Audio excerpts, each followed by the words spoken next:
अस्सलामु अलैकुम वरहमतुल्लाहि वबरकातुह। ईदी के उन्वान से ज़कात का देना।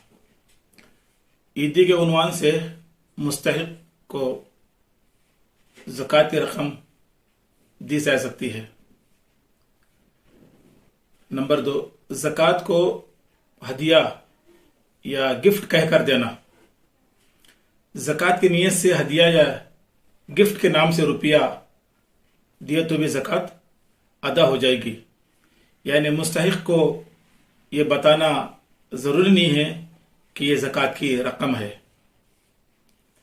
मसला नंबर 3, मदारिस में ज़कात देने में दोहरा सवाब है। मदारिस में ज़कात खर्च करने में दोहरा सवाब मिलेगा। एक ज़कात की अदायगी का, दूसरे इल्म की इशाअत और दीन के तहफ़्फ़ुज़ का।